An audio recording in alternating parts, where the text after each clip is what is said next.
Nieko valgyt, subloksit.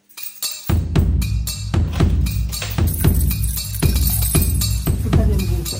Aš šitas tegul būsiu.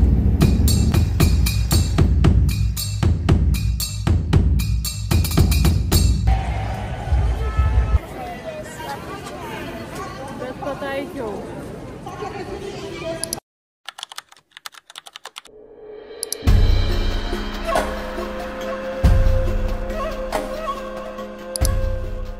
Labas rytas, papuliai.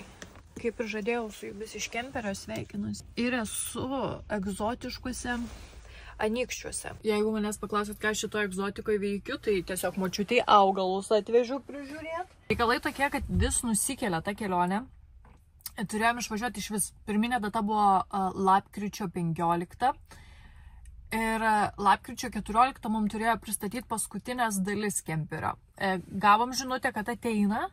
Ir tada dingo tiesiog. Tada po poros dienų gavom pranešimą, kad nepavyko pristatyti, kodėl jokio paaiškinimo, niekas neskambino. Ir dabar tiesiog laukiam, nes niekas nieko neinformuoja. Bet noriu jau važiuoti iš čia. Pažiūrėkit. Pažiūrėkit, kaip jau ne Vania, kaip Kempinskis pasipuošęs. Bet ir kamera jau yra. Labas rytelis. Tokie reikalai šiandien.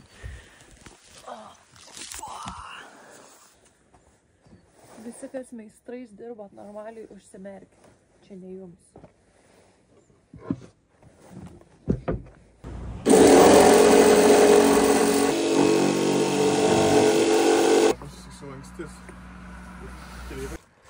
Atsimenu, kažkada žiūrėdavau Venų video ir matydavau, kaip mergos ten su grąžtais ir aš galvodavau, kaip jos ką nors supranta. Kaip? Nu, tipo, kaip?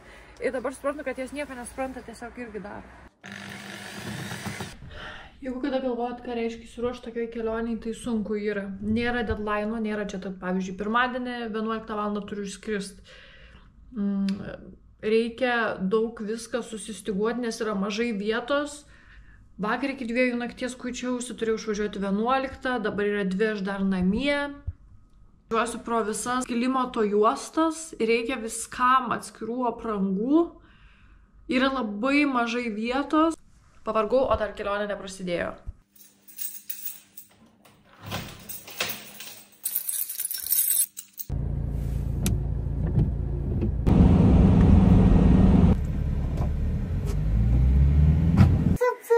Nežinau, fainuolį. Va, darykitės vartėlį. Taip mane gerai suvežiojot.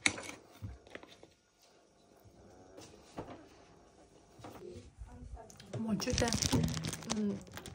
mėsiniai užsakė man kažkokio specialaus skilandžio į kelionę ir dabar eina parnešt mum.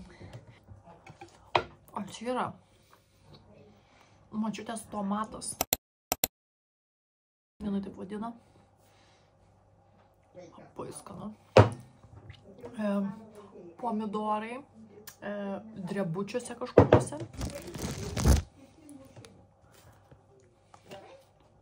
Bet duonutė paprasta ir lašinukas.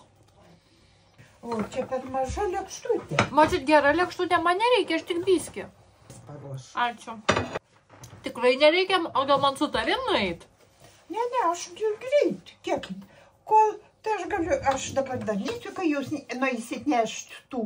Tai dargi sugrįšit, neužeisit. Jo, Lukas tai dabar biškai pamiegot nori. Aš jam galiu paploti. Miega jau. Ką? Miega jau. Ne, aik. Nieko nereikia. Ne.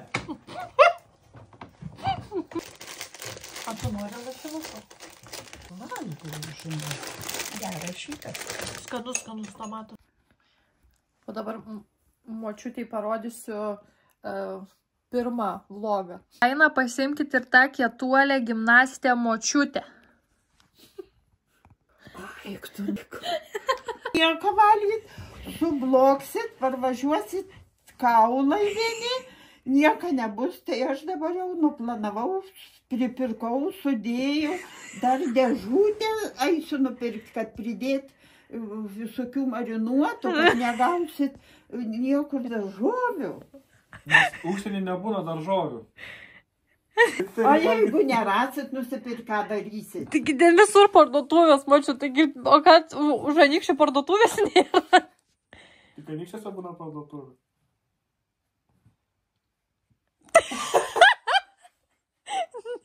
Laikau žalį. Žalę. Kur reikia kepti. Kumpį žalę laikot? Tu jau aš parodysiu, kokį iškepti. Einam pažiūrėti kumpę. Ir, nu jau kėdę šitą pataisyk. Pataisau jau, nereikia.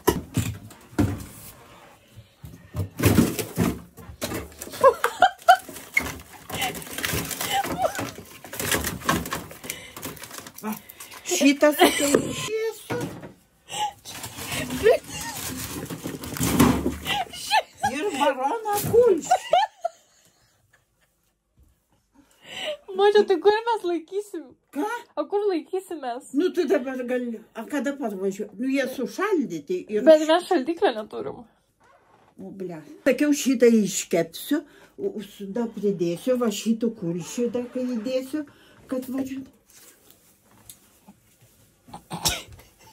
Sakiau, šaldytuvą, bet ten vadašrava tokia nupirkta. Dabar tai nebandyk ginčytis ir nesakyk. Pirmyn atgal už benziną atiduodu. Tiek nekainuoja, žinok, kuras. Atvažiuot. Man kainavo kokius 20 eurų. Taigi čia per mažai, man 1000 duoti. 1000 bent jau. Dabar neduodu. Mažiausiai 1000, žinokit.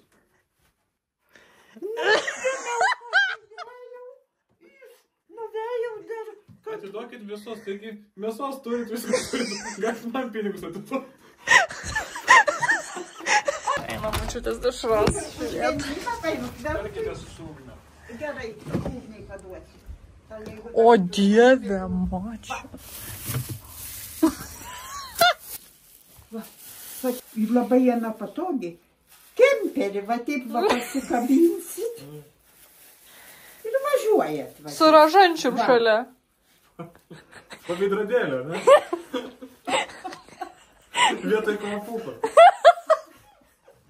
Labai šansat, nusipjaunat ir Čia pavalgot. rožančius, čia dešrava, tai viskas ir kabės vienai vietoj. Ir tos neimsit. Ne. Tada padėk, vis vieną aš dar kaip nors jų įkišiu. Palauk. Palauk, pasitvarkysiu. Pasitvarkyk. Ir bažnyčia matosi. Ką? Ir bažnyčia matosi. Nu. O gal vadai šitą pasitraukti? Matosi. Na. Džiunglių karalienė. Vidurė, žinau, su tavim būti. Aš šitas tegul būna šituos, nes ten ražuntėlis toksai mano, suprask. Tai mums draudimo nereikia, rožančių turim. Ne, reikia ir draudimo. Reikia ir draudimo.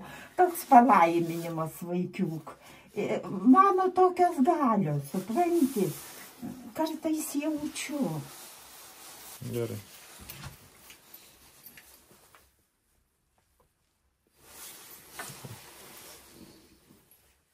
Gerai, vaikeli.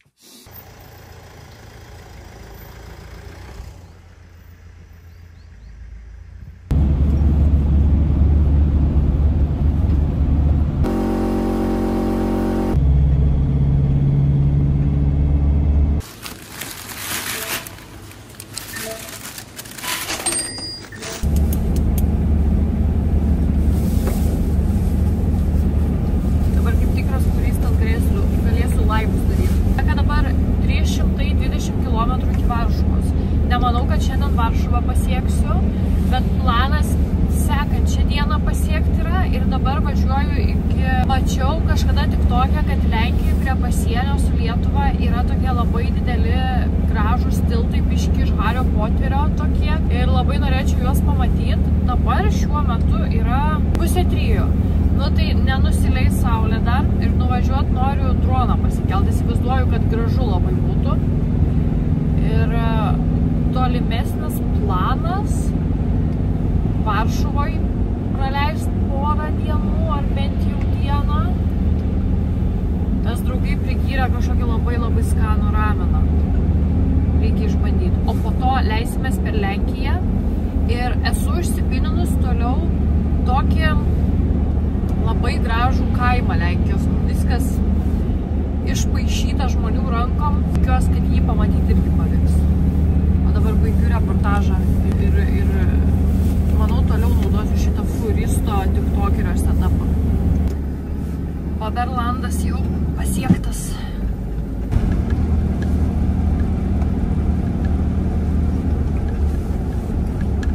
Žiūrėkit. Kad viskas uždaryta, tai bandysiu bendroną pakelt.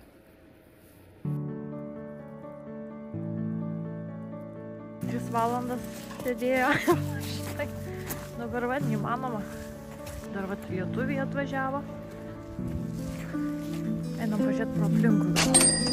Tai šiek tiek priešistorės. Tiltai pastatyti 20 amžiaus pradžioje Vokietijos valdymo laikotarpiu ir jie buvo skirti geležinkelio linijai, kuri jungė Rytų Prūsiją ir Suvalkus. Ir nors tiltai pagal paskirtį niekada nebuvo pilnai išnaudoti, o 1945-aisiais atsitraukdama sovietų kariuomenė kaip karo grobį išsiardžiusi pasiėmė vienintelius bėgius, tiltai išliko ir liko vienu įspūdingiausių turizmo objektų Lenkijoje.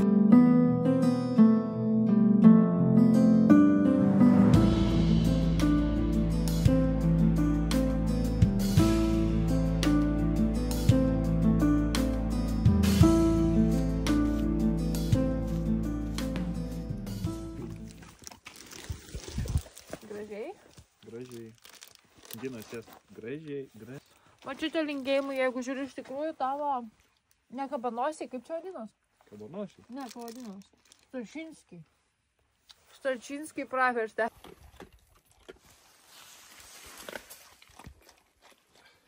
Lenkija. Viena siesta tokia lietuviška būdavo. Tai va čia yra atitikmuo lenkiškas. Nepasiekiau dar Varšuvos, sustojau kažkokia aikštelėj su furistais. Žodžiu, visur per appsą patikrinu, kur galima atsistoti. Yra daug visokių ir šiaip random vietų, bet čia tokia oficiali normali vieta, galima atsistoti nemokamai. Gali realiai teoriškai būti kiek nori, man atrodo. Ir sakau, ten yra dušai, tualetai. Tenais degalinė, o čia namelis. Toks Majestic tulikas. Čia furistėm. Ir furistam. Viskas labai švaru, labai nauja. Ir yra dušai, ir jie yra nemokami. Sveiki. Aš šiaip turiu kemperyje dušą, bet vis tiek nėra labai patogu jo naudotis viešose vietose. Bet manau, kad nenusibomžausiu iki galo. Rojus. Dar nemokam.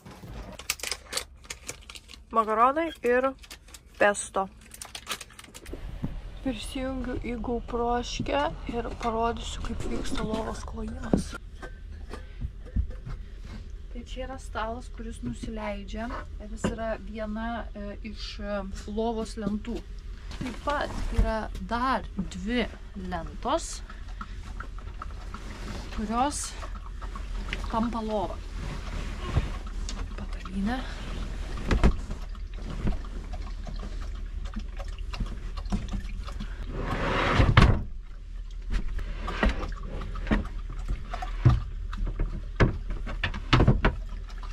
Viena lenta užsidėjo, dabar eis kita.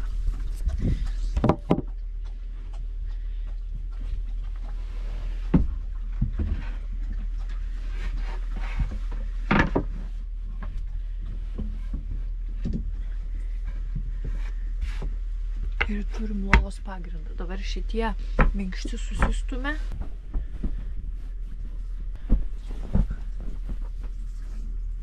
Ir dabar dedasi užvalkalas, kaldra, pagalvytės ir gaunasi king size lova. Rezultatas 10 valandų miego. Ir dar yra keletas dalykų, kurie liko už kadro. Tai močiutės zbitkai. Ir jeigu galvojat, kas čia vyksta, tai močiutė man ištraukė savo jaunystės naktinius. Ir jeigu kyla klausimas, kodėl, tai pasižiūrėkit.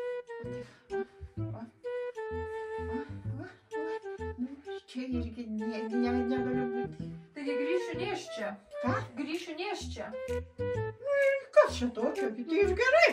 Arba aš jau moteris vyrą mylėt negali šiais laikais. Pabūtė užlaisę.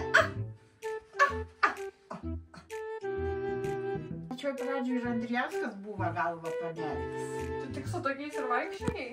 Čia visą laiką nevaikščiosiu, bet retkačiai susivilkdavau. Mona Lisa. Mokykitės piemenkos. Žinai, kas Mona Lisa?